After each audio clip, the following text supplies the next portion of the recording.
On a vu un peu un contexte comme celui des radios libres, ce que ça provoque dans le paysage médiatique, hein, parce que vous avez vu que d'une sorte de révolution citoyenne, on en arrive à une révolution des médias.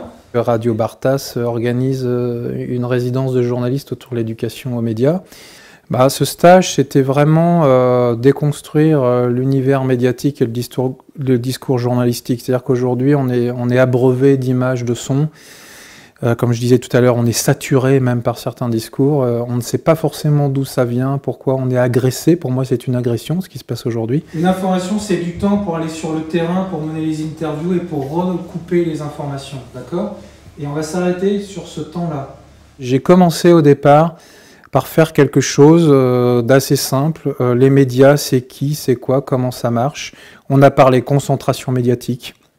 On a parlé radio libre, parce qu'évidemment, on est dans une radio associative. Et en fait, j'ai fait un parallèle avec ces jeunes sur comment le combat des radios pirates et des radios libres a amené à un pluralisme des radios, même si après, on voit bien que ça parle un peu de la même chose. Mais en tous les cas, il y a eu cette révolution des ondes.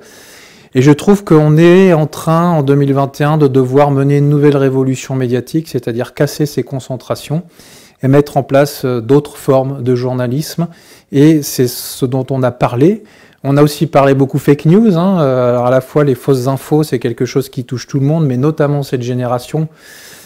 Sauf à Fleurac, qui est normalement accroché à son téléphone portable, mais aux joies, les 8 jeunes avec qui je travaille depuis lundi sont pas du tout accrochés à leurs écrans. Bon bref, on a quand même déconstruit les fake news.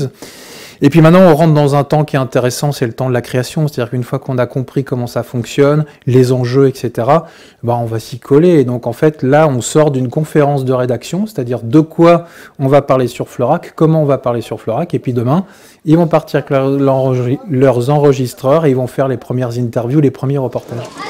Déjà, êtes-vous content que le festival revienne enfin cette année pour la 20e édition? Est-ce qu'il y a des nouveautés pour les 20 ans du festival, des choses qui vont revenir comme le concours de soupe? Aujourd'hui, on fait un procès au journalisme et aux journalistes, je suis tout à fait d'accord, on fait un procès aux médias, sauf qu'en fait, il y a un contrat, il n'y a pas de médias sans citoyens qui consomment ces médias. Et donc je trouve que c'est aussi un peu trop facile aujourd'hui ce procès. Et donc si je suis là aujourd'hui, c'est pour montrer qu'il y a un vrai contrat entre les médias et les citoyens, et que oui, il y a tous ces médias qui nous saturent, ces médias qui ont un seul objectif, c'est de garder le système en place, mais il y a tous les autres. Et donc montrer à ces jeunes que si le panorama peut paraître assez noir, en réalité, on fait un pas de côté. Il y a tous ces médias libres, il y a Bartas, il y a Télédrail, il y a des médias un peu plus importants, je veux dire, en termes d'équipe et de travail fait. Mediapart, Reporter, là-bas, si j'y suis, Bastinbag, enfin, je pourrais en citer plein. Et donc, oui, cette éducation médiale est primordiale parce que le contrat, c'est de dire que ce que je regarde, ce que j'écoute, ce que je lis, je sais qui est derrière. Je sais pourquoi le discours que je lis, c'est ce discours-là.